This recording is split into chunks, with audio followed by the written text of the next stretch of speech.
Saudi প্রবেশের অনুমতি পেল বাংলাদেশের প্রবাসীরা সহ ২৫ দেশ স্টাফ করেসপন্ডেন্ট।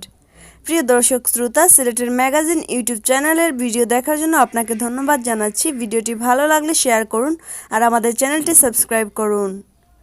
বাংলাদেশ সহ ২৫ দেশকে সৌদিতে প্রবেশের অনুমতি দিয়েছে Saudi civil aviation general authority. তবে এসব দেশের নাগরিক কবে থেকে সৌদিতে প্রবেশ করতে পারবে এ সংক্রান্ত নির্দিষ্ট কোনো তারিখ এখনও জানানো হয়নি। চলমান বৈশ্বিক মহামারী করোনা সংকটের কারণে বিশ্বে প্রায় সব দেশ বিমান চলাচল বন্ধ করে দিয়েছিল।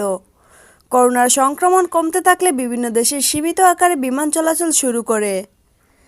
আটকে থাকা প্রবাসীরা সৌদি আরবে ফিরে আসার সুযোগ পাচ্ছে। যে ২৫টি দেশের প্রবাসীরা সৌদি আরব ফিরে আসার সুযোগ পাচ্ছে তাদের মধ্যে বাংলাদেশের নাম রয়েছে ১৮ নম্বরে।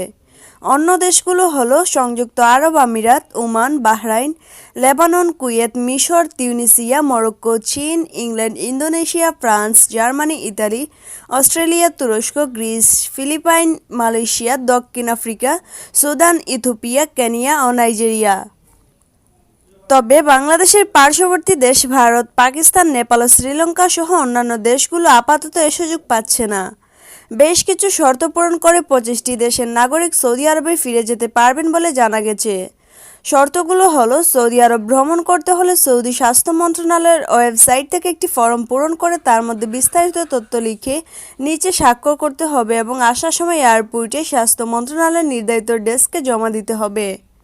ভ্রমণ করার ৭ দিন আগে থেকে কোয়ারেন্টিনে থাকতে হবে। মূলত পিসিআর দেওয়ার ৪ দিন আগে থেকে এবং পিসিআর রিপোর্ট পাওয়ার ৩ দিন পর পর্যন্ত। সৌদি আরবের টাটামন এবং তাওয়াক্কালনা অ্যাপস ডাউনলোড করে নিবন্ধন করতে হবে। অবশ্যই আসার ৮ ঘন্টার মধ্যে টাটামন অ্যাপের মাধ্যমে বাসার অবস্থান নির্ধারণ করতে হবে। কোভিড-১৯-এর লক্ষণ সম্পর্কে অবগত থাকতে হবে। যদি কোনো লক্ষণ দেখা দেয় তাহলে সরাসরি ৯৩৭ নম্বরে ফোন করতে হবে অথবা সাধারণ স্বাস্থ্যকেন্দ্রে গিয়ে চিকিৎসা নিতে হবে। আপনাকে টাটামন অ্যাপসের মাধ্যমে প্রতিদিনের স্বাস্থ্যের অবস্থা জানাতে হবে এবং আপনি কোয়ারেন্টিনে থাকাকালীন সৌদি স্বাস্থ্য মন্ত্রণালয়ের নির্দেশিত ফরম অনুযায়ী পদক্ষেপ গ্রহণ করতে হবে।